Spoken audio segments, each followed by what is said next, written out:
where the mind is without fear and the head is held high, where knowledge is free.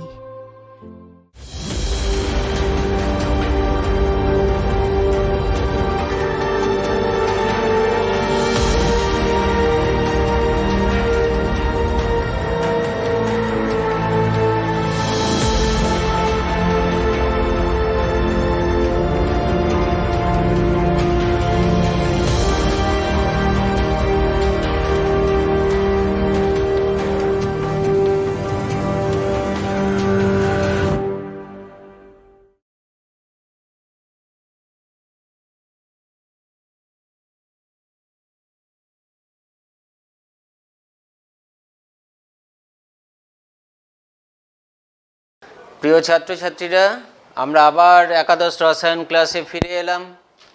আমরা আগের ক্লাসে যেখানে ছেড়েছিলাম, অর্থাৎ Avogadro প্রকল্পের যে অনুসিদ্ধান্তগুলো ছিল সেই অনুসিদ্ধান্তগুলো আমরা আলোচনা করেছিলাম। সেই অংশটা আমাদের শেষ হয়ে গিয়েছিল।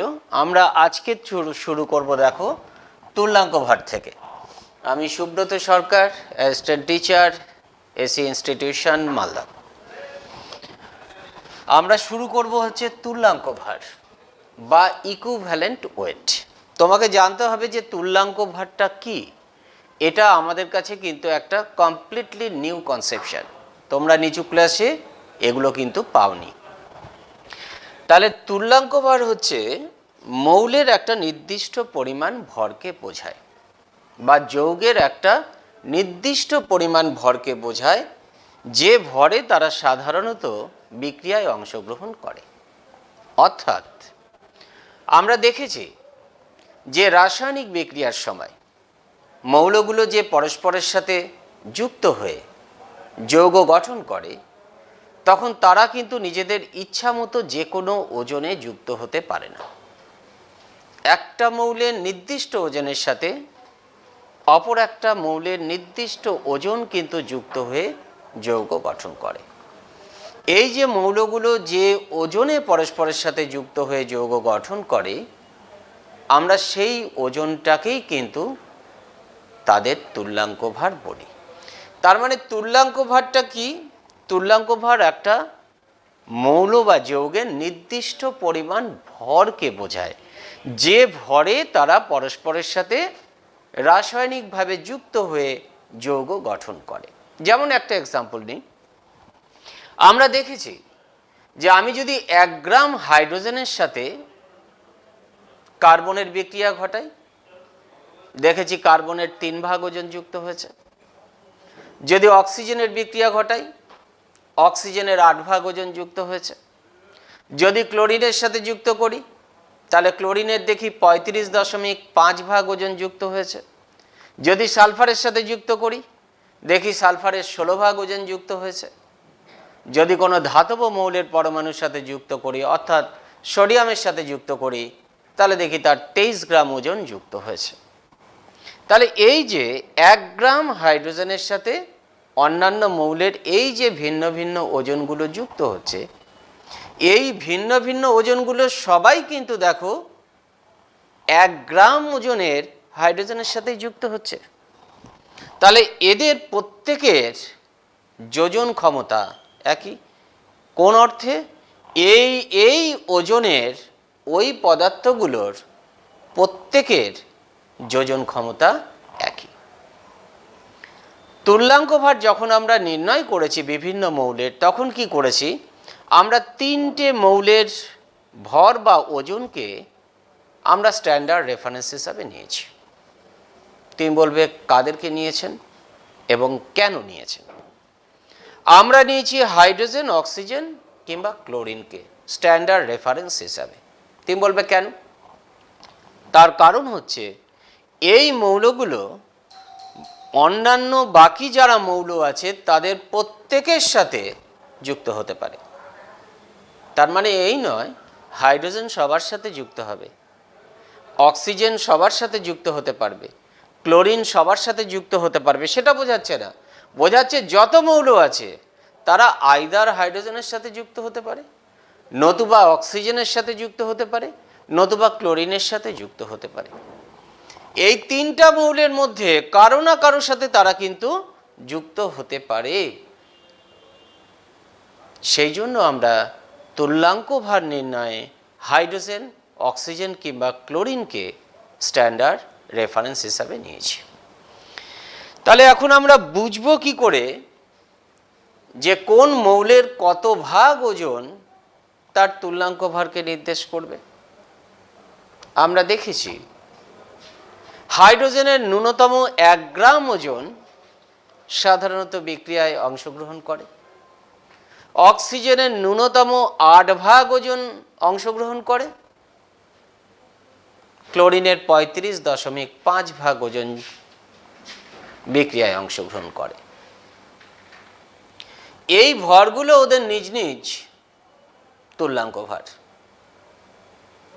তাহলে এই পরিমাণ হাইড্রোজেন, অক্সিজেন কিংবা ক্লোরিনের সাথে আমি দেখব অন্যান্য মৌলের কত ভাগ ওজন যুক্ত হচ্ছে। যত ভাগ ওজন যুক্ত হবে সেই সংখ্যাটা হবে ওই মৌলগুলোর নিজ নিজ তুল্যাঙ্ক ভার। তার মানে আমি যদি তুল্যাঙ্ক ভারের ডেফিনিশন দিতে চাই তাহলে কি বলবো? তুল্যাঙ্ক ভার মৌলের একটা নির্দিষ্ট পরিমাণ ওজনকে বোঝায়। কতটা ওজন আমরা সেটা বার করতে চাইছি। তাহলে কি বলছি দেখো, কোনো মৌলের যত ভাগ ওজন, 1 ভাগ ওজনের হাইড্রোজেন, 8 ভাগ ওজনের অক্সিজেন কিংবা 35.5 ভাগ ওজনের ক্লোরিনের সাথে যুক্ত হতে পারে, অথবা কোনো যৌগ থেকে ওই পরিমাণ হাইড্রোজেন, অক্সিজেন কিংবা ক্লোরিনকে প্রতিস্থাপিত করতে পারে, তত ভাগ ওজনের সংখ্যাটিকে বলে ওই মৌলের তুল্যাঙ্ক ভার। ভালো করে বিষয়টাকে বোঝার চেষ্টা করো। আমি কি বললাম তাহলে? আমি বললাম ধরো এটা একটা মৌল, এই মৌলটার আমি তুল্যাঙ্ক ভার বার করতে চাইছি। আমি দেখব এই মৌলটার কত ভাগ ওজন 1 গ্রাম হাইড্রোজেনের সাথে যুক্ত হতে পারছে। এর যত ভাগ ওজন 1 গ্রাম হাইড্রোজেনের সাথে যুক্ত হবে, এর তত ভাগ ওজন সংখ্যাটাই হচ্ছে এর তুল্যাঙ্ক ভার। আমি যদি অক্সিজেনের সাপেক্ষে নিই তাহলে আমি দেখব এর কত ভাগ ওজন 8 ভাগ ওজনের অক্সিজেনের সাথে যুক্ত হতে পারে, তত ভাগ ওজনের সংখ্যাটা এর তুল্যাঙ্ক ভার। অথবা আমি দেখব এর কত ভাগ ওজন 35.5 ভাগ ওজনের ক্লোরিনের সাথে যুক্ত হতে পারছে, তখন বলবো তত ভাগ এর ওজন সংখ্যাটাই এর তুল্যাঙ্ক ভার। এ তো এখন তিনজনের প্রত্যেকের সাথে বিক্রিয়া নাও করতে পারে। তাহলে যার সাথে বিক্রিয়া করতে পারবে, আমরা স্ট্যান্ডার্ড রেফারেন্স এমনভাবে নিয়েছি যাতে মৌলগুলো এদের তিনজনের মধ্যে কারো না কারোর সাথে বিক্রিয়া করতে পারে। তাহলে তুল্যাঙ্ক ভার কি দাঁড়ালো? এটা বাই ওয়েট আমরা ডেফিনিশন দিচ্ছি। আমরা বাই ওয়েটে যাচ্ছি। এটা হাইড্রোজেনের 1 গ্রাম নিয়েছি, মোর অ্যাকুরেটলি 1.008 ভাগ ওজন, অক্সিজেনের 8 ভাগ ওজন নিয়েছি, ক্লোরিনের 35.5 ভাগ ওজন নিয়েছি। এরা কিন্তু সব গ্যাসীয় মৌল, হাইড্রোজেন, অক্সিজেন বা ক্লোরিন। এদের আয়তনের রেসপেক্টেও আমরা সেই কারণে তুল্যাঙ্ক ভরের ডেফিনিশনটা দিতে পারি। তাহলে আগে ভরের রেসপেক্টে বাই ওয়েটে আমরা আরেকবার বলে নিই। তাহলে কোনো মৌলের যত ভাগ ওজন, 1 ভাগ ওজনের হাইড্রোজেন, মোর অ্যাকুরেটলি 1.008 ভাগ ওজনের হাইড্রোজেন বা 8 ভাগ ওজনের অক্সিজেন কিংবা 35.5 ভাগ ওজনের ক্লোরিনের সাথে যুক্ত হতে পারে, অথবা ওই পরিমাণ হাইড্রোজেন, ওই পরিমাণ মানে 1 ভাগ ওজনের হাইড্রোজেন, 8 ভাগ ওজনের অক্সিজেন, 35.5 ভাগ ওজনের ক্লোরিনকে বোঝাচ্ছে। তাই বলছে অথবা ওই ভাগ ওজনের হাইড্রোজেন, অক্সিজেন কিংবা ক্লোরিনকে তাদের কোনো যৌগ থেকে প্রতিস্থাপিত করতে পারে, তত ভাগ ওজনের সংখ্যাটাকেই আমরা বলবো ওই মৌলটার তুল্যাঙ্ক ভার। তাহলে আমরা মৌলের তুল্যাঙ্ক ভার যখন হাইড্রোজেনের রেসপেক্টে করব, মৌলের তুল্যাঙ্ক ভার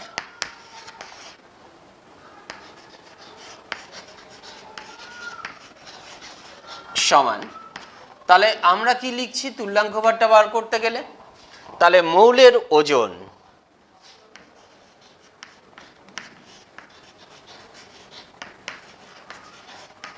বাই, আমরা একটা কনসেপ্ট দিলাম, আমি সেই কনসেপ্টের উপরেই আগে লিখছি, সংযুক্ত বা প্রতিস্থাপিত, দুটো বলেছি ডেফিনিশনে, হাইড্রোজেনের ওজন বা ভরও লিখতে পারতাম ইন্টু 1.008, 1 ভাগ ওজনের হাইড্রোজেন 1 দিয়েও গুণ করতে পারতাম, মোর অ্যাকুরেটলি 1.008, ওই জন্য 1.008 দিয়ে আমরা গুণ করলাম। তাহলে একটা মৌলের তুল্যাঙ্ক ভর মানে সেই মৌলটার কত ভাগ ওজন 1.008 ভাগ ওজনের হাইড্রোজেন, কিংবা 8 ভাগ ওজনের অক্সিজেন, কিংবা 35.5 ভাগ ওজনের ক্লোরিনের সাথে যুক্ত হতে পারে, অথবা এই পরিমাণ হাইড্রোজেন, অক্সিজেন কিংবা ক্লোরিনকে তাদের কোনো যৌগ থেকে প্রতিস্থাপিত করতে পারে, তত ভাগ ওজনের সংখ্যাটিকেই আমরা বলছি ওই মৌলের তুল্যাঙ্ক ভার। তাহলে এখানে ওজন বা ভর আমরা কিন্তু একই অর্থে ব্যবহার করেছি। হ্যাঁ, এটা নিয়ে কিন্তু আমরা প্রথম ক্লাসেই বলেছিলাম যে কেমিস্ট্রিতে আমরা ভর বা ওজন একই অর্থে ব্যবহার করি। তুমি এখানে ভরও লিখতে পারো। তাহলে এটা হাইড্রোজেনের রেসপেক্টে হলো। এবার আমি যদি মৌলের তুল্যাঙ্ক ভারটা অক্সিজেনের রেসপেক্টে লিখি, তাহলে অক্সিজেনের রেসপেক্টে লিখলে কি লিখছি দেখো, তাহলে লিখব মৌলের ভর বা ওজন একইভাবে লিখছি, সংযুক্ত বা প্রতিস্থাপিত অক্সিজেনের ওজন ইন্টু 8, এইটা। আমি যদি ক্লোরিনের রেসপেক্টে লিখি, তাহলে মৌলের ওজন ডিভাইডেড বাই সংযুক্ত বা প্রতিস্থাপিত ক্লোরিনের ওজন ইন্টু 35.5। তাহলে তুমি মৌলের তুল্যাঙ্ক ভার পেয়ে যাবে। তাহলে তিনটে মৌলের রেসপেক্টে তিনটে মৌলকে আমরা স্ট্যান্ডার্ড রেফারেন্স হিসাবে ধরে আমরা তুল্যাঙ্ক ভারটা নির্ণয় করেছি। এটা গেল বাই ওয়েট ডেফিনিশন। আমি যদি বাই ভলিউম যাই, তাহলে তুমি কি বলবে? একই ডেফিনিশন। 1 গ্রাম হাইড্রোজেনের কথা বলেছি, মোর অ্যাকুরেটলি সেটা 1.008, আমি রাফলি 1 গ্রামই বলছি। 1 গ্রাম হাইড্রোজেনের এসটিপিতে আয়তন কত? 1 গ্রাম অণুর আয়তন তো 22.4 লিটার, যদি লিটারে যায়, আর নাহলে 22,400 সিসি। তুমি যদি লিটারে বলো তাহলে 11.2 লিটার 1 গ্রাম। তার মানে 1 গ্রাম হাইড্রোজেন বা 1.008 গ্রাম hydrogen equivalent to 11.2 litre hydrogen. অক্সিজেনের ক্ষেত্রে 1 গ্রাম অণু অক্সিজেন মানে 32 গ্রাম, তার আয়তন 22.4 লিটার। তাহলে 8 গ্রামের আয়তন কত? 5.6 লিটার। তুমি যদি ক্লোরিনের ক্ষেত্রে যাও, 1 গ্রাম অণু ক্লোরিন মানে 71 গ্রাম ক্লোরিন, তার আয়তন এসটিপিতে 22.4 লিটার। তাহলে 35.5-এর কত? 11.2 লিটার। তাহলে আমি এই গ্রামগুলোকে আমি সব আয়তনে কনভার্ট করে নিচ্ছি। তার মানে 1 গ্রাম hydrogen equivalent to 11.2 litre hydrogen. তাহলে আমি কি বলছি এবার দেখো, আগের মতো করেই ডেফিনিশনটা বলবো। কোনো মৌলের যত ভাগ ওজন এসটিপিতে 11.2 লিটার আয়তনের হাইড্রোজেন বা 5.6 লিটার আয়তনের অক্সিজেন কিংবা 11.2 লিটার আয়তনের ক্লোরিনের সাথে যুক্ত হতে পারে, অথবা ওই আয়তনের হাইড্রোজেন, অক্সিজেন কিংবা ক্লোরিনকে তাদের কোনো যৌগ থেকে প্রতিস্থাপিত করতে পারে, তত ভাগ ওজনের সংখ্যাটাকেই বলবো ওই মৌলের তুল্যাঙ্ক ভার। আয়তনের রেসপেক্টে বললাম। এবার তুমি যদি ভাবো যে আমি আয়তনটা কি করে বুঝবো কার কত, তোমার গ্রাম জানা থাকলে তুমি নিজেই ক্যালকুলেট করে নিতে পারবে। শুধু আয়তন বলার সময় উষ্ণতা আর চাপের কথা বলতে হয়। এখানে সেই উষ্ণতা এবং চাপ হচ্ছে এসটিপির উষ্ণতা এবং চাপ, এটা শুধু মনে রাখবে, প্রমাণ অবস্থায় তুমি বলবে, তাহলেই হয়ে গেল। তাহলে তখন যদি আমি ডেফিনিশনটা লিখি, তুল্যাঙ্ক ভারের ইজিক্যাল টু যদি লিখি, তাহলে কি লিখবো, এখানে মৌলের ওজন বাই, ওপরে মৌলের ওজন ঠিকই থাকবে, আর নিচে কি থাকবে, তাহলে সংযুক্ত বা প্রতিস্থাপিত হাইড্রোজেনের আর ওজন কিন্তু লিখবো না, তখন কি লিখবো, তার আয়তন কথাটা কিন্তু আমরা লিখব। তাহলে এখানে আমরা এটা মিটিয়ে দিই, ওজন কথাগুলো শুধু মিটিয়ে দিচ্ছি। এখানে শুধু লিখব আয়তন, এখানে শুধু লিখব আয়তন, এখানেও লিখব আয়তন। আর একটা জিনিস লিখব, এসটিপি কথাটা লিখতে হবে, যে আয়তনটা মানে কি শর্তের আয়তন, কি কন্ডিশনের আয়তন, না এসটিপির আয়তন। তাহলে এখানে এসটিপি কথাগুলো কিন্তু আমাকে লিখতে হবে, হাইড্রোজেনের এসটিপির আয়তন, ছোট করে লিখে দিলাম এসটিপি এর আয়তন। এখানেও তাই লিখব, হাইড্রোজেনের এসটিপির আয়তন, এসটিপির আয়তন। এখানেও লিখব ক্লোরিনের এসটিপির আয়তন। এটা, এই কথাটা এখানে শুধু লিখে দেবে। আর পাশে যে সংখ্যাগুলো দিয়ে গুণ করেছি এটা কিন্তু পাল্টে যাবে। তুমি লিটারে বলেছো, তাহলে লিটারের পরিমাণটা দিয়ে গুণ হবে, এটা ভরের পরিমাণ ছিল, ভর দিয়ে গুণ করেছি, তাহলে লিটারের পরিমাণ এটা হচ্ছে 11.2 লিটার। এটা অক্সিজেন, অক্সিজেনের ক্ষেত্রে হবে তোমার 5.6 লিটার, তাহলে ইন্টু 5.6, এটা আবার হয়ে যাবে 11.2। তাহলে এই সংখ্যাগুলো দিয়ে তোমাকে কিন্তু গুণ করে নিতে হবে, তাহলে তুমি তুল্যাঙ্ক ভারটা পেয়ে গেলে। তাহলে আলটিমেটলি আমরা কি শিখলাম, আমরা শিখলাম তুল্যাঙ্ক ভার হচ্ছে মৌলের একটা নির্দিষ্ট পরিমাণ ভরকে বোঝায়। কতটা ভর, মৌলের যে ভর 1 গ্রাম ভরের হাইড্রোজেন কিংবা 8 গ্রাম ভরের অক্সিজেন কিংবা 35.5 গ্রাম ভরের ক্লোরিনের সাথে যুক্ত হবে, মৌলের সেই ভরটাই হচ্ছে তার তুল্যাঙ্ক ভার। কোনো জটিলতা নেই। তুমি যদি আয়তনে যাও, তুমি তাহলে এই ভরটা, হাইড্রোজেন, অক্সিজেন এবং ক্লোরিনের এই ভরটা কতটা আয়তনের সাথে সমতুল্য সেটা বার করে নাও। তাহলে তুমি বলবে যে এই পরিমাণ বা কোনো মৌলের যে পরিমাণ ভর এই পরিমাণ আয়তনের হাইড্রোজেন, অক্সিজেন বা ক্লোরিনের সাথে যুক্ত হয়, মৌলের সেই পরিমাণ ভরটাই হচ্ছে তার তুল্যাঙ্ক ভার। আর কোনো জটিলতা নেই।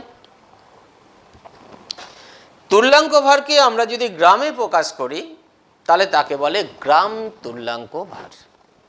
অসুবিধা নেই, তুমি তুল্যাঙ্ক ভারের কোনো একক নেই, তুমি যদি তাকে গ্রামে প্রকাশ করো তখন তাকে বলা হবে গ্রাম তুল্যাঙ্ক ভার। তাহলে এটা মিটিয়ে ফেললাম।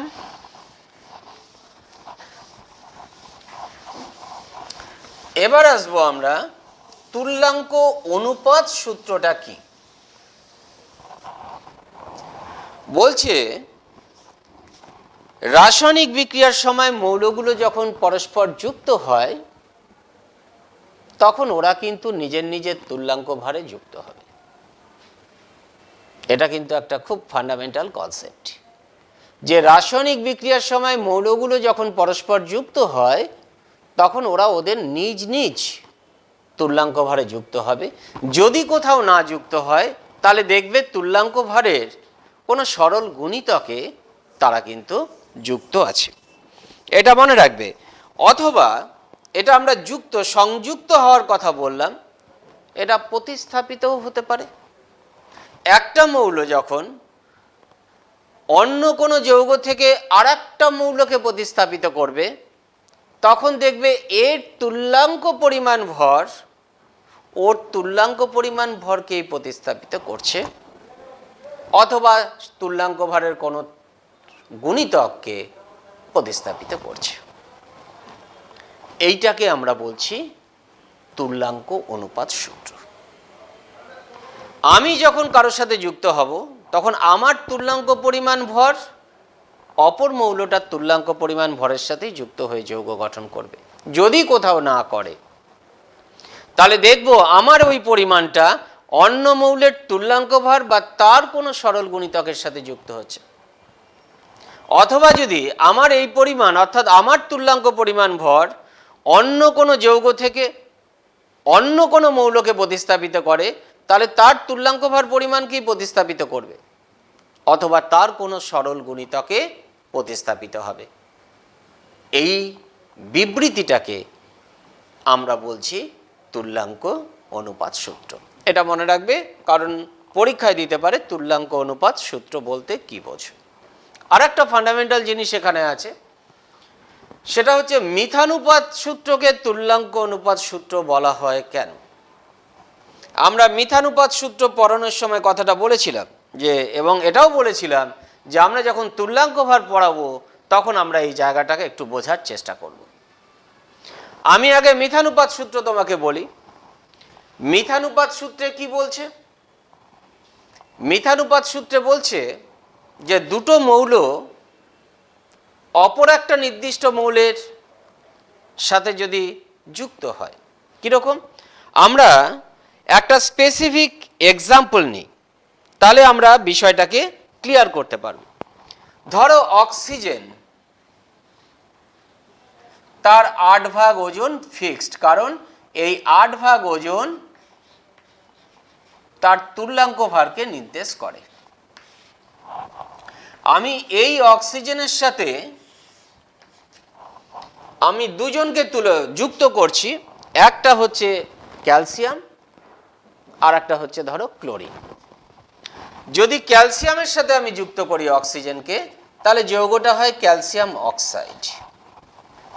আমি যদি ক্লোরিনের সাথে যুক্ত করি অক্সিজেনকে, তাহলে যৌগটা হয় ক্লোরিন মনোক্সাইড, Cl2O। তাহলে আমি দেখব অক্সিজেনের 8 ভাগ ওজনের সাথে ক্যালসিয়ামের কত ভাগ ওজন যুক্ত আছে। এখানে ক্যালসিয়াম হচ্ছে 40, অক্সিজেন হচ্ছে 16। তাহলে 8 ভাগের সাথে ক্যালসিয়াম আছে এখানে 20 ভাগ। তাহলে ক্যালসিয়ামের 20 ভাগ ওজন এখানে আছে। এখানে দেখি অক্সিজেনের 8 ভাগের সাথে ক্লোরিনের কত ভাগ আছে। অক্সিজেন একা থাকা মানে তার পারমাণবিক ভর 16। তাহলে এই 16 ভাগের সাথে আছে 71 ভাগ ওজনের ক্লোরিন, 35.5 × 2 মানে 71। তাহলে 8 ভাগের সাথে কতটা আছে? তাহলে 8 ভাগের সাথে আছে 35.5 ভাগ ওজন। এটা তার মানে 8 ভাগ ওজনের অক্সিজেনের সাথে আমি দেখলাম 20 ভাগ ওজনের ক্যালসিয়াম এবং 35.5 ভাগ ওজনের ক্লোরিন যুক্ত আছে। মিথানুপাত সূত্র বলছে যে এরা দুটো ভিন্ন মৌল, এরা অক্সিজেনের একটা নির্দিষ্ট ওজনের সাথে যুক্ত হয়ে যৌগ গঠন করেছে। ওরা যে যে ওজনে যুক্ত হয়ে যৌগ গঠন করেছে, এর 8 ভাগের সাথে এর 20 ভাগ, এর 35.5 ভাগ। তাহলে ক্যালসিয়াম ইজ টু ক্লোরিন, এদের ভরের অনুপাতটা হচ্ছে 20:35.5। বলছে এরা দুজন যদি পরস্পর যুক্ত হয়ে যৌগ গঠন করে, তাহলে এই অনুপাতেই যুক্ত থাকবে, অথবা এদের কোনো গুণিতকে থাকবে। তাহলে দেখি ক্যালসিয়াম কত এখানে 40, calcium is to chlorine is equal to 40:71, that is 20:35.5। দেখো তাই আছে, থাকতেই হবে, এটা মিথানুপাত সূত্র বলছে। আবার আমরা দেখেছি যে ক্যালসিয়ামের তুল্যাঙ্ক ভর হচ্ছে 20, ক্লোরিনের তুল্যাঙ্ক ভর 35.5। তাহলে ওরা তো তুল্যাঙ্ক অনুপাতেই পরস্পর যুক্ত হয়ে যৌগ গঠন করবে। মৌলগুলো তো বা যৌগগুলো তো ওদের তুল্যাঙ্ক ভরেই পরস্পর যুক্ত হয়। তাহলে মিথানুপাত যা কথা বলছে তুল্যাঙ্ক অনুপাত সূত্রও কিন্তু একই কথা বলে। ওই জন্য আমরা বলি মিথানুপাত সূত্রকে তুল্যাঙ্ক অনুপাত সূত্র বলা যায়। এটাও কিন্তু একটা ইম্পর্টেন্ট প্রশ্ন। মিটিয়ে দিলাম এটা।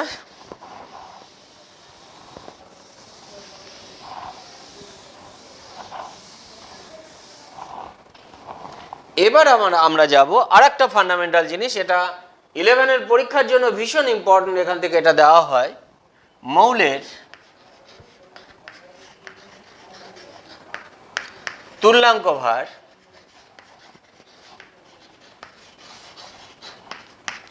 পারমাণবিক ভর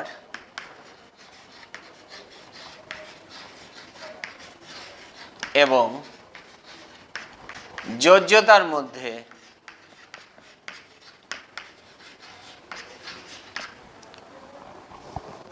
সম্পর্ক।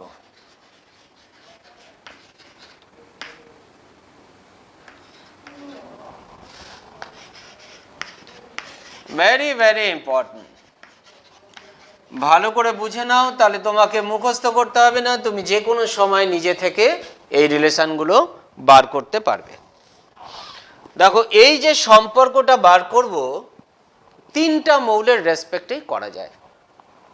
আমি হাইড্রোজেনের রেসপেক্টে সম্পর্কটা প্রতিষ্ঠা করতে পারি, আমি অক্সিজেনের রেসপেক্টে করতে পারি, আমি ক্লোরিনের রেসপেক্টে করতে পারি। আমি একটা করে দিচ্ছি, বাকি দুটো তোমরা নিজেরা প্র্যাকটিস করবে, কিন্তু আমি হিন্টস দিয়ে দেবো তোমাকে যে তুমি কি করে বার করবে বাকি দুটোর রেসপেক্টে। Very simple. আমরা অক্সিজেনের রেসপেক্টে বার করছি। ধরি মৌলটির চিহ্ন সমান ক্যাপিটাল এম,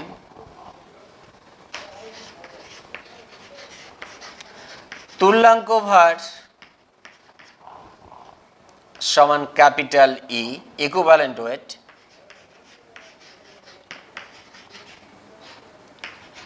পারমাণবিক ভর সমান ক্যাপিটাল এ, অ্যাটমিক মাস বা অ্যাটমিক ওয়েট, এবং যোজ্যতা সমান ভি। আমরা ধরে নিলাম ভি এসছে ভ্যালেন্সি থেকে, ই এসছে ইকুইভ্যালেন্ট ওয়েট থেকে, আর এ এসছে অ্যাটমিক ওয়েট থেকে। তাহলে তাদের ইংরেজি টার্মের ফার্স্ট লেটারগুলো দিয়ে আমরা প্রকাশ করেছি। তাহলে আমরা ই, এ আর ভি এর মধ্যে সম্পর্ক বার করতে চাইছি, এদেরকে রিলেট করতে চাইছি। তাহলে কিভাবে করব? দেখো, আমি যদি অক্সিজেনের রেসপেক্টে করি, তাহলে আমি এখানে লিখব মৌলটির অক্সাইডের সংকেত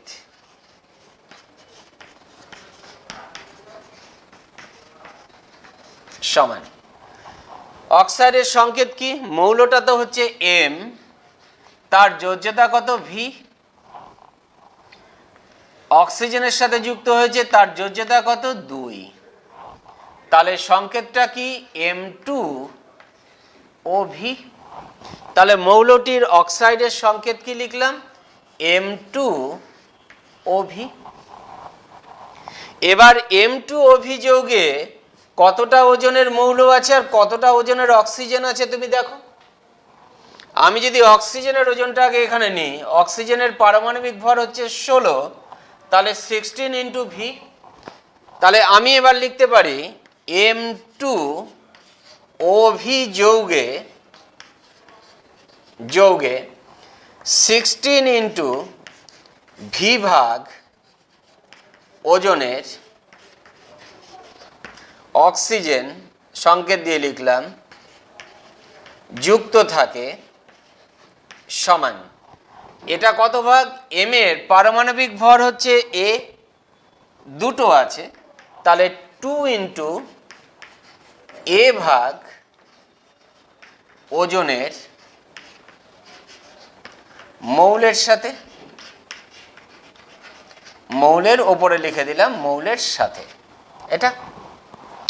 তাহলে আমার লক্ষ্য হচ্ছে 8 ভাগ ওজনের অক্সিজেন যুক্ত থাকবে কতটার সাথে, 2 into A into 8 divided by 16 into V ভাগ ওজনের মৌলের সাথে। তাহলে এটা কত হচ্ছে, 2 আর 8 16 16 কেটে গেল, তাহলে থাকলো এ বাই ভি ভাগ ওজনের মৌলের সাথে। তাহলে দেখো 8 ভাগ ওজনের অক্সিজেনের সাথে মৌলটার কত ভাগ ওজন যুক্ত হলো, এ বাই ভি ভাগ ওজন যুক্ত হলো। তাহলে এই এ বাই ভিটা মৌলটার তুল্যাঙ্ক ভার। আমি মৌলের তুল্যাঙ্ক ভার ধরেছি ই, তাহলে আমি লিখতে পারি এখানে E is equal to A by V. This is the relation. মৌলের তুল্যাঙ্ক ভর ইজ ইকুয়াল টু তার পারমাণবিক ভর ডিভাইডেড বাই যোজ্যতা, অথবা বলতে পারি মৌলের পারমাণবিক ভর ইজ ইকুয়াল টু যোজ্যতা ইন্টু তুল্যাঙ্ক ভর, বা A is equal to E into V. তার মানে কোনো মৌলের তুল্যাঙ্ক ভরকে আমি যদি তার যোজ্যতা দিয়ে গুণ করি, তাহলে মৌলটার পারমাণবিক ভর পেয়ে যাবে। এটা হলো রিলেশন। খুব সহজ, মুখস্থের কোনো ব্যাপারই নেই। তুমি পারমাণবিক ভর, তুল্যাঙ্ক ভর, যোজ্যতা ধরে নাও, মৌলটার চিহ্ন এম ধরে নাও।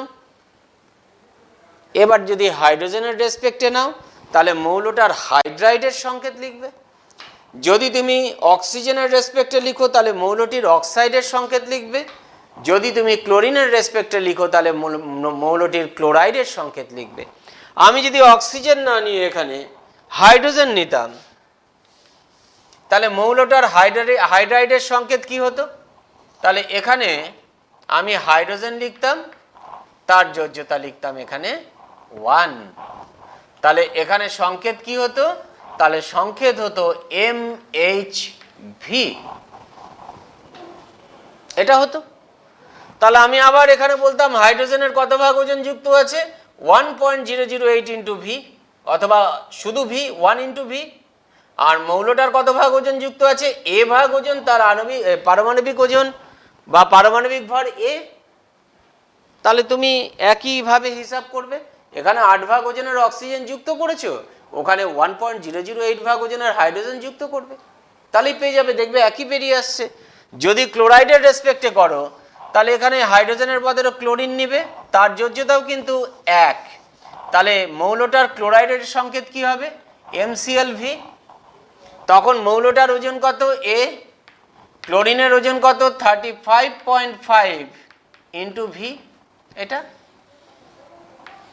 তাহলে বলবে এত ভাগ ওজনের ক্লোরিন যুক্ত হয় এত ভাগ ওজনের এ মৌলের সাথে, এত ভাগ ওজনের ক্লোরিন যুক্ত হয় এ ভাগ ওজনের মৌলটার সাথে, তাহলে 35.5 ভাগ ওজনের মৌলটা, এই ক্লোরিন যুক্ত হবে কতটা ওজনের মৌলটার সাথে, তাহলে মৌলটার তুল্যাঙ্ক ভর বেরিয়ে আসবে। দেখবে সেক্ষেত্রেও তুমি এ বাই ভি ভাগ ওজনটাই পাবে। অর্থাৎ প্রত্যেকটা ক্ষেত্রে দেখবে মৌলের তুল্যাঙ্ক ভর বেরিয়ে আসবে কিন্তু এ বাই ভি। তুল্যাঙ্ক ভরকে ই দিয়ে ডেনোট করেছি, তাহলে E is equal to A by V. এটাই হচ্ছে রিলেশন।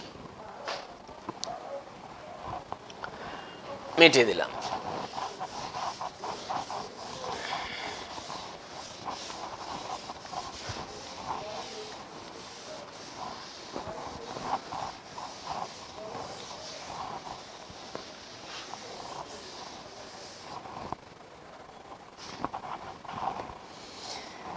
এবার হচ্ছে মৌলের তুল্যাঙ্ক ভর কি কখনো পারমাণবিক ভরের থেকে বেশি হতে পারে?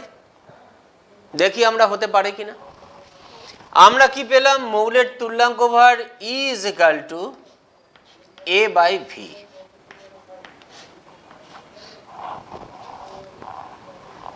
দেখো মৌলের একটা নির্দিষ্ট মৌলের পারমাণবিক ভর সবসময় কিন্তু ফিক্সড, কিন্তু মৌলটার যোজ্যতা পরিবর্তন হতে পারে। যোজ্যতা তো শূন্য হতে পারে না, মৌলের যোজ্যতা শূন্য হতে পারে না। যাদের শূন্য হয় তারা কারোর সাথে যুক্ত হয় না। তাহলে এখানে হাইড্রোজেন অক্সিজেন বা ক্লোরিনের সাথে যুক্ত হওয়ার ব্যাপার থাকবে না, তাদের তুল্যাঙ্ক ভর নির্ণয়ের প্রশ্ন আসবে না। তাহলে যোজ্যতা সবসময় পূর্ণ সংখ্যা হয়, সেটা 1 2 3 4 5 6 7 পর্যন্ত বা 8 পর্যন্ত হতে পারে সর্বাধিক। তাহলে ভি এর মান যদি 1 to 8 পর্যন্ত যে কোনোটা হতে পারে, ভি এর মান যদি তাই হয়, তাহলে ই ইজ ইকাল টু যদি 1 হয় তাহলে এ হবে, যদি 2 হয় E is equal to A by 2 হবে, এ বাই 3 হবে, এ বাই 4 হবে, অ্যান্ড সো অন। তাহলে ই এর মান সর্বোচ্চ হবে যখন ভি এর মানটা সর্বনিম্ন। তাহলে ভি এর মান যখন 1 তখন ই ইজ ইকাল টু এ, অর্থাৎ তুল্যাঙ্ক ভর পারমাণবিক ভরের সমান হবে যখন মৌলটার যোজ্যতা হবে 1। এটাই কিন্তু তুল্যাঙ্ক ভরের সর্বোচ্চ মান, এর থেকে বেশি কিন্তু তুল্যাঙ্ক ভরের মান হতে পারে না। তাহলে তুল্যাঙ্ক ভরের মান কখনোই পারমাণবিক ভরের থেকে কিন্তু বেশি হবে না, হয় পারমাণবিক ভরের সমান হবে নতুবা তার থেকে কিন্তু কম হবে, এটা খেয়াল রাখবে। এটা একটা কনসেপ্ট। দ্বিতীয় কনসেপ্ট বলছে মৌলের তুল্যাঙ্ক ভর কি কখনো শূন্য হতে পারে? আবার আমি যদি দেখি E is equal to A by V, আমি জানতে চাইছি তুল্যাঙ্ক ভর কখনো শূন্য হতে পারে কিনা।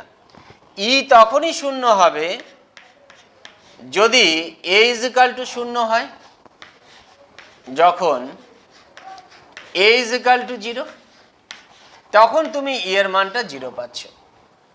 কিন্তু কোনো মৌলের পারমাণবিক ভর কি কখনো শূন্য হতে পারে? কখনো শূন্য হতে পারে না। তাহলে মৌলের পারমাণবিক ভর যদি শূন্য হতে না পারে, তাহলে এ বাই ভি কখনো শূন্যর সমান হবে না। তাহলে ই কিন্তু কখনো 0 হবে না। কোনো মৌলের তুল্যাঙ্ক ভর সেই কারণে কখনো শূন্য হতে পারে না, তার সর্বোচ্চ মান কিন্তু হবে পারমাণবিক ভরের যা মান সেই মানটা, আর সর্বনিম্ন মান কখনো 0 হবে না, এটা খেয়াল রাখতে হবে। সর্বনিম্ন মান হতে পারে এ বাই 8, এটা হচ্ছে তার সর্বনিম্ন মান। আর বলছে মৌলের তুল্যাঙ্ক ভর যোজ্যতার ব্যস্তানুপাতিক। ঠিকই তো, এখান থেকেই তো বুঝতে পারছি যে মৌলের তুল্যাঙ্ক ভরটা কি, ইজ ইকাল টু, এটা তো একটা নির্দিষ্ট মৌলের ক্ষেত্রে এর মান তো নির্দিষ্ট অর্থাৎ ধ্রুবক, এ তো ধ্রুবক বাই ভি, কারণ প্রত্যেকটা মৌলের ক্ষেত্রে এ তো ফিক্সড, এ ফিক্সড প্রত্যেকটা মৌলের ক্ষেত্রে, এর মানের কোনো পরিবর্তন হয় না, তাহলে এটা তো ধ্রুবক। তাহলে আমি লিখতে পারি না ই ভ্যারিজাস 1 বাই ভি। তাহলে মৌলের তুল্যাঙ্ক ভর তার যোজ্যতার ব্যস্তানুপাতিক। যোজ্যতা যদি বাড়ে তুল্যাঙ্ক ভর কমবে। তোমাকে দেখালাম যে তুল্যাঙ্ক ভরের সর্বনিম্ন মান কত হতে পারে, মৌলের সর্বোচ্চ যোজ্যতা 8 হতে পারে, তার কম বেশি হতে পারে না, তাহলে এ বাই 8, তাহলে তুমি সেটাই বলতে পারো ম্যাক্সিমাম। এবার হচ্ছে মৌলের তুল্যাঙ্ক ভর পরিবর্তনশীল। আবার আমি তুল্যাঙ্ক ভর লিখলাম, ভেরি ভেরি ইম্পর্টেন্ট, এটা পরীক্ষায় ভীষণভাবে দেওয়া হয়। মৌলের তুল্যাঙ্ক ভর পরিবর্তনশীল, ব্যাখ্যা করো কেন পরিবর্তনশীল। দেখো, একটা মৌলের একাধিক তুল্যাঙ্ক ভর থাকতে পারে, কখন সেটা পসিবল? মৌলের তুল্যাঙ্ক ভর মানে তার পারমাণবিক ভর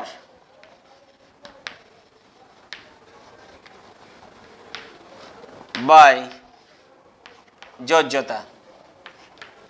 তুমি এখান থেকে দেখতে পাচ্ছ এ মানে পারমাণবিক ভর, ভি মানে ভ্যালেন্সি বা যোজ্যতা।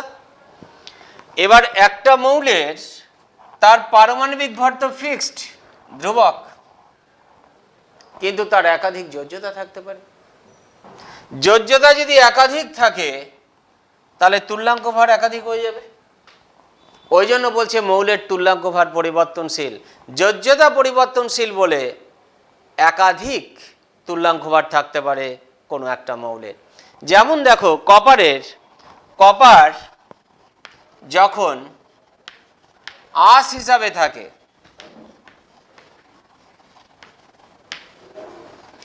লাইক কিউপ্রাস অক্সাইড, তখন কপারের তুল্যাঙ্ক ভার সংক্ষেপে লিখলাম সমান কপারের অ্যাটমিক ওয়েট কত 63.5, কপারের আর স্টেটে যোজ্যতা কত 1, দ্যাট ইজ 63.5। কপার যখন ইক হিসাবে থাকে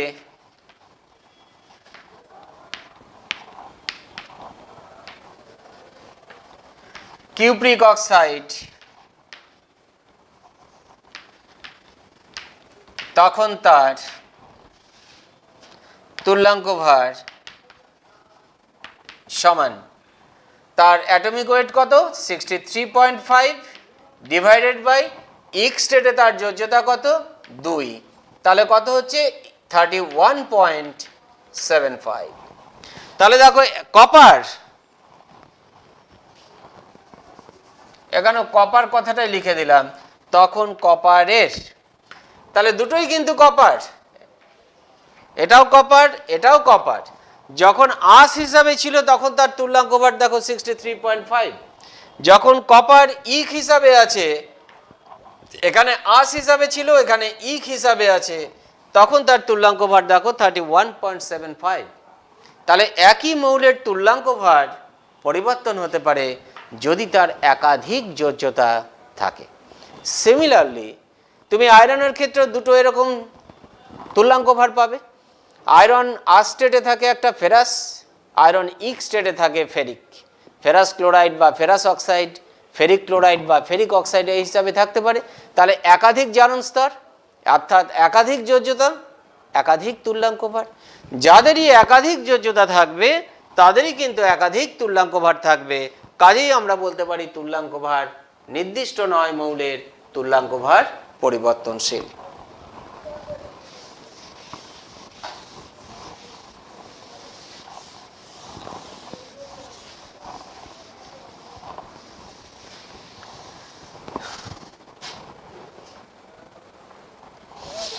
এবার আসবে আমরা মৌলের তুল্যাঙ্ক ভার শিখলাম। মৌলের তুল্যাঙ্ক ভার কিভাবে নির্ণয় করা যায়? আমরা যে কোনো মৌলের তুল্যাঙ্ক ভার খুব ইজিলি এক্সপেরিমেন্টালি আমরা বার করে নিতে পারি, কোনো অসুবিধা নেই। কারণ যে মৌলের তুল্যাঙ্ক ভার আমি বার করব সেই মৌলটাকে হাইড্রোজেন, অক্সিজেন কিংবা ক্লোরিনের সাথে যুক্ত করে যৌগ গঠন করব। এবার সেই যৌগটার মধ্যে দেখব মৌলটার কত ভাগ ওজন আছে, হাইড্রোজেন, অক্সিজেন বা ক্লোরিনের কত ভাগ ওজন আছে। তাহলে বলবো এত ভাগ ওজনের হাইড্রোজেন এত ভাগ ওজনের মৌলটার সাথে যুক্ত হয়, তাহলে 1 ভাগ ওজনের হাইড্রোজেন কতটা ওজনের সাথে যুক্ত হবে। যতটা ওজনের সাথে যুক্ত হবে সেই ওজন সংখ্যাটাই হবে ওই মৌলটার তুল্যাঙ্ক ভার। এইভাবে আমরা মৌলের তুল্যাঙ্ক ভার খুব ইজিলি বার করে নিতে পারি। কিন্তু যৌগের ক্ষেত্রে আমরা তুল্যাঙ্ক ভার কী করে বার করব? যৌগগুলোকে আমরা 3টে ক্যাটাগরিতে ভাগ করে নিয়েছি। কীরকম 3টে ক্যাটাগরিতে ভাগ করেছি? একটা ধরো অ্যাসিড শ্রেণীর যৌগ,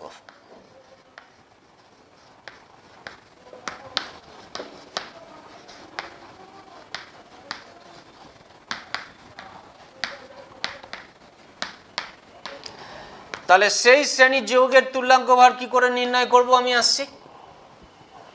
একটা হচ্ছে ক্ষার বা ক্ষারক, তার তুল্যাঙ্ক ভার নির্ণয় করব, সব যৌগ এগুলো। আর একটা লবণের তুল্যাঙ্ক ভার নির্ণয় করব। অর্থাৎ যৌগগুলোকে 3টে শ্রেণীতে ভাগ করে নিয়েছি।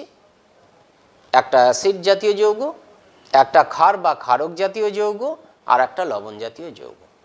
এর বাইরেও আবার কিছু যৌগ আছে, সেগুলোকে আবার নানাভাবে আমরা তাদের তুল্যাঙ্ক ভারগুলো নির্ণয় করতে পারি। আমরা একটা দুটো সেরকম হলে আলোচনা করে দেব, আর নাহলে সেগুলো দরকারও নেই তোমার, আমি একটা দুটো না হয় বলে দেবো কিভাবে করে। তাহলে অ্যাসিডের তুল্যাঙ্ক ভার নির্ণয় করছি। তাহলে অ্যাসিডের তুল্যাঙ্ক ভার আমরা কি করে বার করি দেখি। অ্যাসিডের তুল্যাঙ্ক ভার ইজ ইকুয়াল টু অ্যাসিডের আণবিক ভর, সংক্ষেপে লিখলাম আ দিয়ে, আণবিক ভর বাই অ্যাসিডের ক্ষারগ্রাহিতা। ক্ষারগ্রাহিতা কি তুমি জানো? একটা অ্যাসিডের অণুতে যতগুলো প্রতিস্থাপনযোগ্য হাইড্রোজেন থাকে সেই সংখ্যাটা হচ্ছে তার ক্ষারগ্রাহিতা। আমি একটা টিপিক্যাল এক্সাম্পল নিচ্ছি। ধরো H3PO3, এই অ্যাসিডটার নাম হচ্ছে, মনে রাখবে এটা ফসফরাস অ্যাসিড। H3PO3 এর তুল্যাঙ্ক ভার বার করব, তাহলে তার আণবিক ভর আমাকে বার করতে হবে। হাইড্রোজেন হচ্ছে 1, ফসফরাস হচ্ছে 31, অক্সিজেন হচ্ছে 16। তাহলে কত হচ্ছে? 3 × 48, আর 1 × 49, 50 আর 30 80।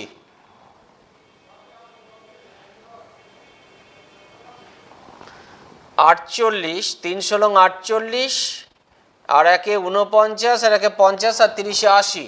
তাহলে আণবিক ভর 80 ডিভাইডেড বাই,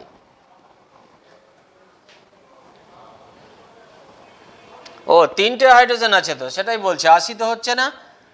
তাহলে এটা 3 × 48, 78, 79 আর 3 82, 80 নয় 82, কারণ 3টে হাইড্রোজেন আছে। 3টে হাইড্রোজেন 3, ফসফরাস 31, এটা 48। তাহলে 8 আর 1 9 আর 3 12, 2 হাত থাকলো 1, 4 আর 5 আর 3 8, 82। এবার খেয়াল করো এই অ্যাসিডটার ক্ষারগ্রাহিতা কত। এর মধ্যে নাম্বার অফ হাইড্রোজেন অ্যাটম কিন্তু 3,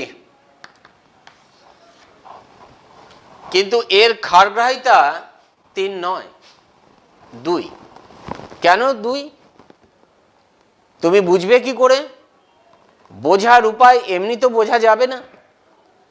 বোঝার উপায় হচ্ছে এই অ্যাসিডটাকে এক আম্লিক ক্ষারের সাথে একটা বিক্রিয়া করাতে হয়। এক আম্লিক ক্ষার মানে H3PO3 প্লাস NaOH, এক আম্লিক ক্ষার। কেন? এই ক্ষারটার অম্লগ্রাহিতা 1, একটাই হাইড্রক্সিল মূলক আছে প্রতিস্থাপনযোগ্য। এর সাথে বিক্রিয়া করাও, NaH2PO3 প্লাস H2O তৈরি হলো। দ্বিতীয় ধাপে আবার বিক্রিয়া করবে, NaH2PO3 প্লাস NaOH, তৈরি হলো Na2HPO3 প্লাস H2O। আবার বিক্রিয়া করাও, Na2HPO3 প্লাস NaOH। দেখলাম আর কোনো বিক্রিয়া করলো না। তার মানে এই অ্যাসিডটার মধ্যে 3টে হাইড্রোজেন পরমাণু থাকলেও 2টো প্রতিস্থাপনযোগ্য, একটা প্রতিস্থাপনযোগ্য নয়। কি করে বুঝলাম? এক আম্লিক ক্ষারের সাথে বিক্রিয়া করে দেখলাম 2 ধরনের লবণ তৈরি করেছে। 2 ধরনের লবণ তৈরি হয়েছে। যত ধরনের লবণ তৈরি হবে সেই সংখ্যাটা তার ক্ষারগ্রাহিতা। 2 ধরনের লবণ তৈরি হয়েছে, কাজেই ফসফরাস অ্যাসিডের ক্ষারগ্রাহিতা 2। তাহলে এর তুল্যাঙ্ক ভার হবে 82/2, দ্যাট ইজ 41। এটা কিন্তু পরীক্ষায় দেওয়া হয়, কারণ ছেলেমেয়েরা ভুল করবে, বুঝতেই পারছো যে ফসফরাস অ্যাসিডে 3টে হাইড্রোজেন পরমাণু থাকলেও 2টো প্রতিস্থাপনযোগ্য, অর্থাৎ তার ক্ষারগ্রাহিতা কিন্তু 2। তাহলে এইভাবে আমরা সমস্ত অ্যাসিডের তুল্যাঙ্ক ভারগুলো বার করে নিতে পারবো।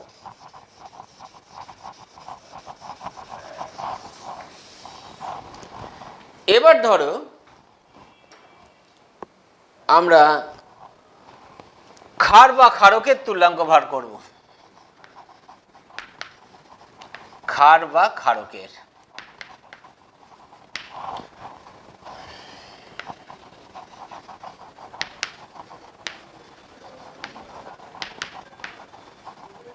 ক্ষার বা ক্ষারকের তুল্যাঙ্ক ভার। তাহলে অ্যাসিড কথাটা থাকবে না,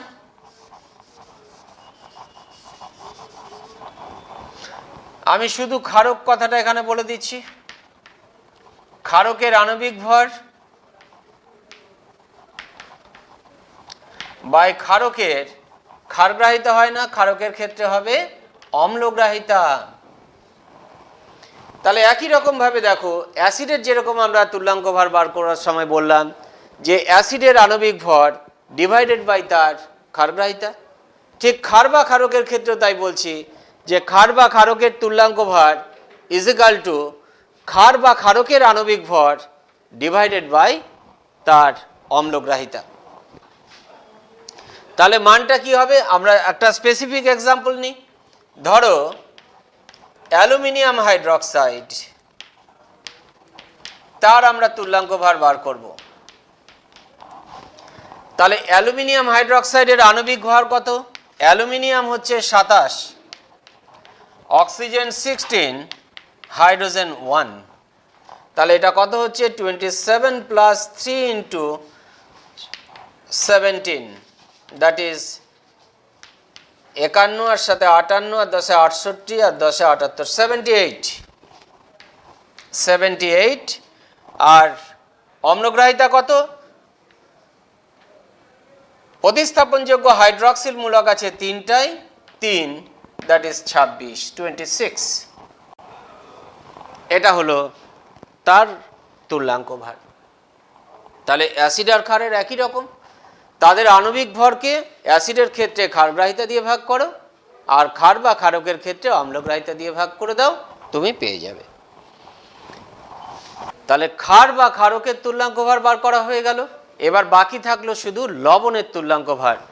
তাহলে লবণের তুল্যাঙ্ক ভার ইজ ইকাল টু কি লিখবো? আগের মতোই, লবণের আণবিক ভর ডিভাইডেড বাই, একটু বড় কথাটা, লবণের একটি অণুতে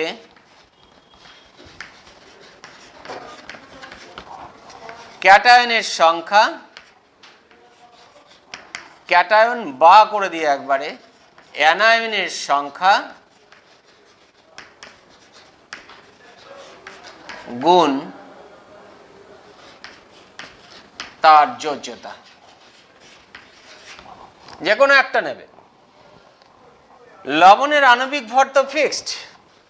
এবার লবণের একটা অণুতে, লবণটাকে তাহলে আয়নিত করতে হবে। আয়নিত করে দেখো ক্যাটায়ন কটা আছে, অ্যানায়ন কটা আছে। যদি ক্যাটায়নের রেসপেক্টে করো তাহলে ক্যাটায়নের সংখ্যাকে ক্যাটায়নের যোজ্যতা দিয়ে গুণ করে দাও, যা হবে সেই গুণফল দিয়ে আণবিক ভরকে ভাগ করব। আর যদি অ্যানায়ন নাও তাহলে একই রকমভাবে তুমি অ্যানায়নের সংখ্যা নেবে, অ্যানায়নের সংখ্যাকে তার যোজ্যতা দিয়ে গুণ করে গুণফল দিয়ে আণবিক ভরকে ভাগ করে দেবে। তাহলে দেখো আমি একটা লবণ নিই, আমি ধরো নিচ্ছি অ্যালুমিনিয়াম সালফেট। আমি তাহলে বার করছি অ্যালুমিনিয়াম সালফেটের তুল্যাঙ্ক ভার Al2SO4 এর তুল্যাঙ্ক ভার, এটা বার করব। তাহলে আমাকে এর আণবিক ভর নিতে হবে। অ্যালুমিনিয়াম কত? অ্যালুমিনিয়াম হচ্ছে আমরা আগেই পেয়েছি 27, সালফার কত? 32, অক্সিজেন কত? 16। তাহলে দুটো অ্যালুমিনিয়াম আছে, 27 দুগুণে 54 যোগ সালফেট হচ্ছে SO4, 4 × 64 আর 32, 96 ইন্টু 3, 96 ইন্টু 3। তাহলে 3 × 6 = 18, 8 হাত থাকলো 1, 3 নং 27 আর 1 28, তার সাথে 54 যোগ হবে, 342 হয়ে গেল। তাহলে এখানে লিখবো 342। এটা অ্যালুমিনিয়াম সালফেটের মলিকুলার ওয়েট, আণবিক ভর। এখানে লেখা আছে আণবিক ভর ডিভাইডেড বাই কি করেছি, একটা অণুতে ক্যাটায়ন বা অ্যানায়নের সংখ্যা আর তার যোজ্যতা, এটা দিয়ে গুণ করব। তাহলে সেটা বার করব কি করে? তাহলে অণুটাকে আমি এবার আয়নিত করি। অ্যালুমিনিয়াম সালফেটকে আমি যদি আয়নিত করি তাহলে 2Al + 3 + 3SO4 - এটা আয়নিত করলে তুমি পাবে। তাহলে তুমি যদি ক্যাটায়নের রেসপেক্টে বার করো তাহলে ক্যাটায়নের সংখ্যা দেখো, অ্যালুমিনিয়াম আয়ন কটা আছে? দুটো, তাহলে ক্যাটায়নের সংখ্যা হচ্ছে 2। ক্যাটায়নের যোজ্যতা কত দেখো, এখানে দেখা যাচ্ছে +3 মানে 3 এটা।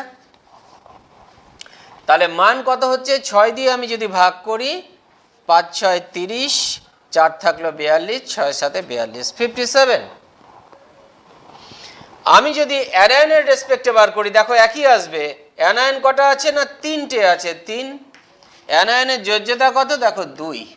তাহলে এই ফিগারটা এটার ক্যাটায়নের রেসপেক্টে নিলে এটা 3 দুগুণী 6, অ্যানায়নের রেসপেক্টে নিলেও দেখো 3 দুগুণী 6, অর্থাৎ মান একই আসবে। তুমি ক্যাটায়নের রেসপেক্টে বার করো আর অ্যানায়নের রেসপেক্টে বার করো, একই মান তুমি পাবে।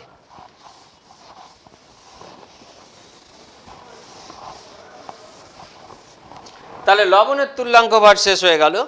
এবার আসছে মূলকের তুল্যাঙ্ক ভার। মূলক কারা? মূলক হচ্ছে পরমাণু জোট। পরমাণু জোট যখন অনেকগুলো পরমাণু একসাথে জোটবদ্ধভাবে থেকে একটা পরমাণুর মতো আচরণ করে, তখন সেই পরমাণু জোটকে আমরা বলি মূলক। মূলক নিউট্রাল হতে পারে, মূলক আয়নিত হতে পারে, পজিটিভলি চার্জড হতে পারে, নেগেটিভলি চার্জড হতে পারে, আবার নিস্তরিত হতে পারে। আমরা এরকম একটা মূলকের তুল্যাঙ্ক ভার নেব। আচ্ছা, তার আগে মূলকের তুল্যাঙ্ক ভার কি করে বলবো? তাহলে লিখব মূলকের সংকেত ভর ডিভাইডেড বাই মূলকের চার্জের পরিমাণ। মূলকের সংকেত ভরকে তুমি যদি চার্জের পরিমাণ দিয়ে ভাগ করে দাও, তাহলে তুমি মূলকের তুল্যাঙ্ক ভারটা পেয়ে যাবে। যেমন ধরো সালফেট মূলক SO4-2 এর তুল্যাঙ্ক ভর বার করব। তাহলে কি লিখবে? মূলকের সংকেত ভর কত? সালফার 32, অক্সিজেন 16 × 4 করে দিলাম, 64, 32, 96, 96। তার যোজ্যতা কত? তার চার্জের পরিমাণ কত? 2 একক। তাহলে 2 দিয়ে ভাগ করো, দ্যাট ইজ 48। এইভাবে মূলকের তুল্যাঙ্ক ভার বার করে। আর একটা জিনিস জেনে রাখো, লবণের তুল্যাঙ্ক ভার, লবণের তুল্যাঙ্ক ভার আমরা আগে বার করলাম, আবার মূলকের রেসপেক্টে বার করা যায়। কিরকম? একটা লবণ মানে ক্যাটায়ন আর অ্যানায়নের সমষ্টি। তাহলে তুমি এখানে লিখতে পারো ক্যাটায়ন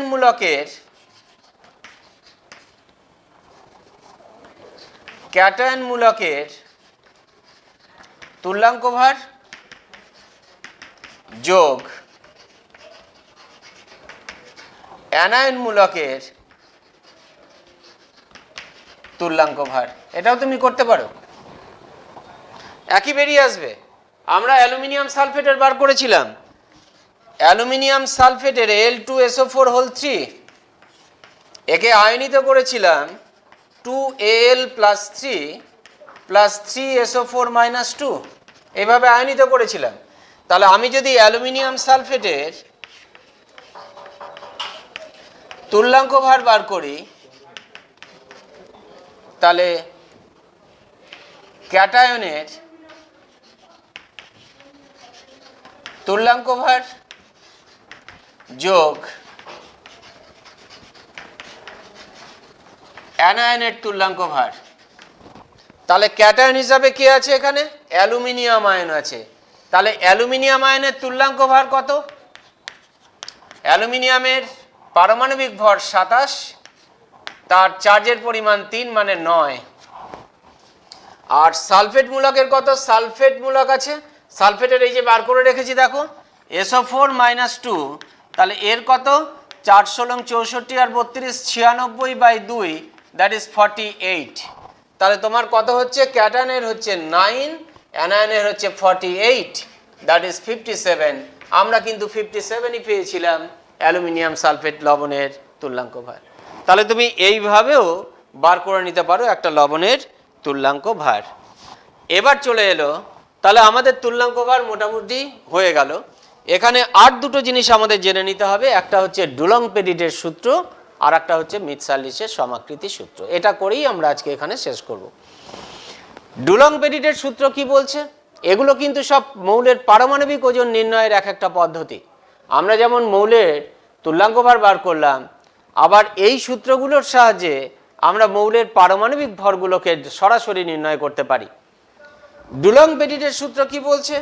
ডুলং-পেটিটের সূত্র বলছে যে সাধারণত যাদের পারমাণবিক গুরুত্ব কম কিন্তু উচ্চ গলনাঙ্ক বিশিষ্ট যে মৌলগুলো আছে, like beryllium, boron, carbon, silicon, এই চারটা মৌলকে যদি আমরা বাদ দিই, তাহলে বাকি যত মৌল আছে, কঠিন মৌল আছে, তাদের প্রত্যেকের পারমাণবিক তাপের মান সমান। পারমাণবিক তাপের মান সবার সমান। কত না 6.4। তুমি বলবে পারমাণবিক তাপ মানে কি? পারমাণবিক তাপ মানে পারমাণবিক গুরুত্ব গুণ আপেক্ষিক তাপ ইজ ইকুয়াল টু তাহলে 6.4। তাহলে তুমি লিখতে পারো বা পারমাণবিক গুরুত্ব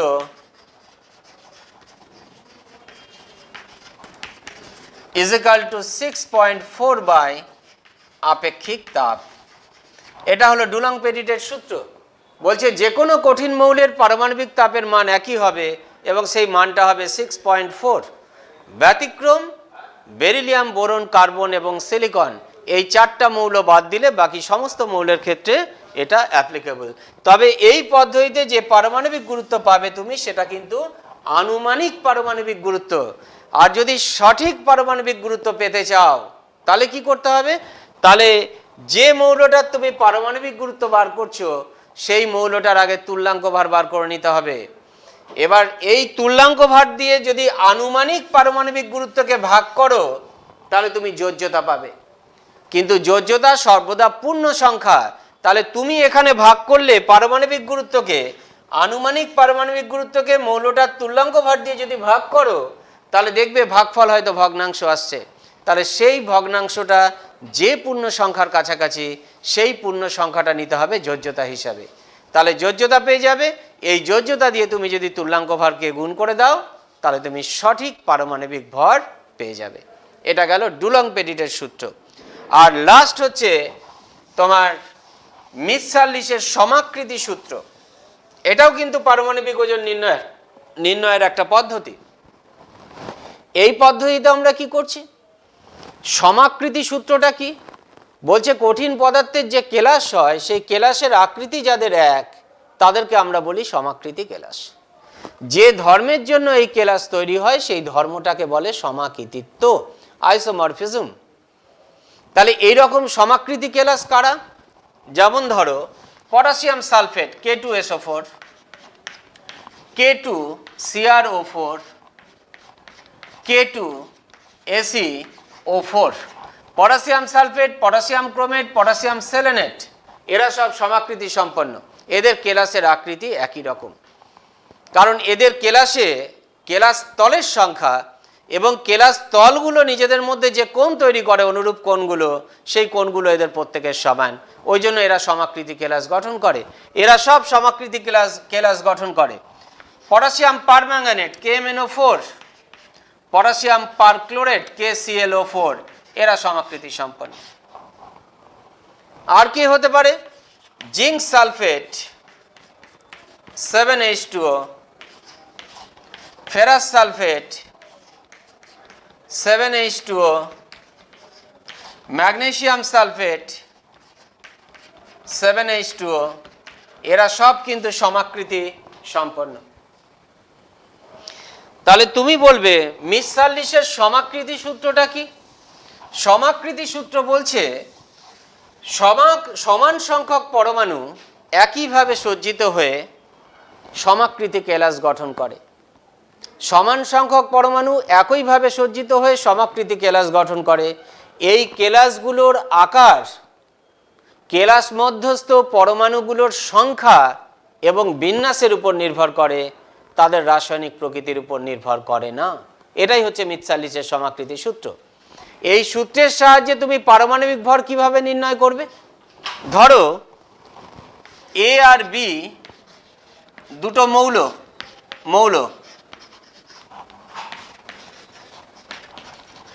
এর পারমাণবিক ভর ছোট হাতের A, এর পারমাণবিক ভর ছোট হাতের B। এবার ধরো একটা যৌগের মধ্যে এ মৌল আছে, একটা যৌগের মধ্যে বি মৌল আছে। এ মৌলটার এক্স ভাগ ওজন বি মৌলটার ওয়াই ভাগ ওজনকে প্রতিস্থাপিত করে। তাহলে আমরা সমাকৃতি সূত্র থেকে লিখতে পারি এ মৌলের প্রতিস্থাপিত এ মৌলের ওজন অর্থাৎ এক্স বাই প্রতিস্থাপিত বি মৌলের ওজন by Y is equal to A মৌলের পারমাণবিক ভর বাই বি মৌলের পারমাণবিক ভর। তাহলে তুমি যদি এ আর বি এর মধ্যে কোনোটা বার করতে চাও তাহলে এই ফর্মুলা থেকে আমরা বার করতে পারবো। যদি আমি এ বার করতে চাই, এ মৌলের পারমাণবিক ভর কত, এ ইজ ইকাল টু তাহলে হচ্ছে X into B by Y করলে যে মানটা পাবে সেটাই হচ্ছে এই এ মৌলের পারমাণবিক ভর। এইভাবে মিৎসার-লিচের সমাকৃতি সূত্রের সাহায্যে আমরা কোনো মৌলের পারমাণবিক ভর নির্ণয় করতে পারি। তোমরা পড়বে এগুলো বাড়িতে, আমার কথাগুলো শুনেছো, এরপরে পড়লে দেখবে নিজেরা সবটাই বুঝতে পারছো, ভালো করে পড়ে নেবে। আজকে আমাদের সময়ও শেষ, আমরা এই পর্যন্ত আলোচনা করলাম, পরের দিন আবার এটাকে এগিয়ে নিয়ে যাব। ঠিক আছে, তাহলে থ্যাংক ইউ।